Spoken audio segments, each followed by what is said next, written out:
Hi friends, welcome to அடடா kitchen. நம்ம இன்றைக்கி என்ன செய்ய போகிறோம்னா கேசரி செய்ய போகிறோம். ஃபஸ்ட்டு கடாயில் ஒரு குண்டானை வச்சுக்கோங்க. அது கொஞ்சம் ஹீட் ஆனதுக்கப்புறம் கொஞ்சமாக லைட்டாக நெய் விட்டுக்கோங்க. கொஞ்சமாக தான் நெய் விடணும், ரொம்பலாம் நெய் தேவையில்லை. அதுக்கப்புறம் இந்த டம்ளர் அளவு 3 டம்ளர் தண்ணி வச்சுக்கோங்க.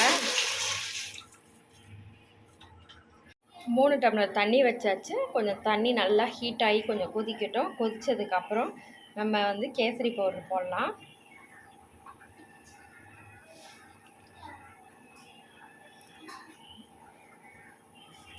கலருக்கு ஏற்ற மாதிரி கேசரி பவுடர் போட்டுக்கணும். கேசரி பவுடர் போட்டு நல்லா கிண்டி விட்டாச்சு. கிண்டி விட்டதுக்கப்புறம்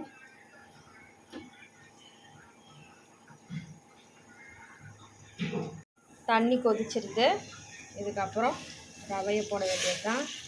ரவையை போட்டு கிண்டி விடணும், கட்டி இல்லாமல்.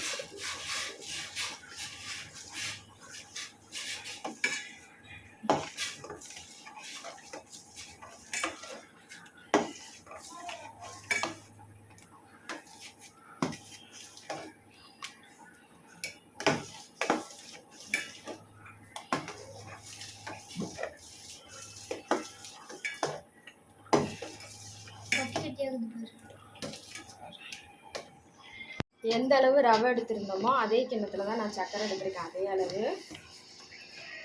சர்க்கரையை போட்டு கிளறி விடணும். சர்க்கரை எப்பயும் தண்ணியில் போட்டு இது பண்ணாதீங்க. இது மாதிரி ரெடி ஆனதுக்கப்புறம் போடுங்க.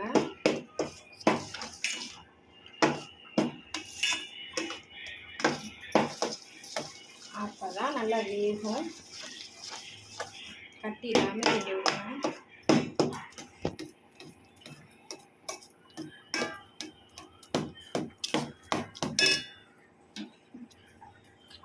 அரை ஸ்பூன் நெய் மட்டும் விடுங்க.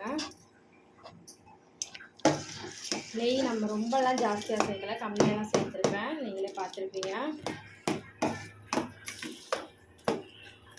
இதுக்கப்புறம் இதில் கொஞ்சமாக நெய் ஊற்றி முந்திரி திராட்சைலாம் நம்ம தாளித்து போட்டுக்கலாம். அருமையான கேசரி ரெடி. 2 ஸ்பூன் நெய் விட்டாச்சு. நெய் நல்லா ஹீட் ஆனதுக்கப்புறம் இதில் முந்திரி,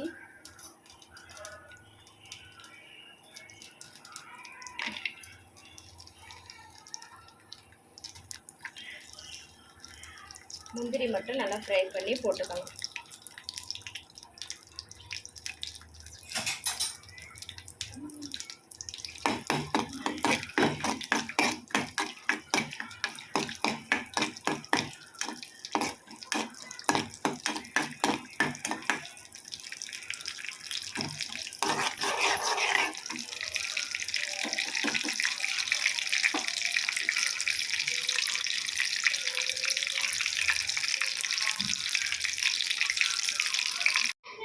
அஞ்சே நிமிஷத்தில் அருமையான கேசரி ரெடி. இதுக்கு 4 பொருள் இருந்தால் போதும். சுவையான கேசரி நம்ம ரெடி பண்ணி பசங்களுக்கு இனிப்பாக கொடுத்துடலாம்.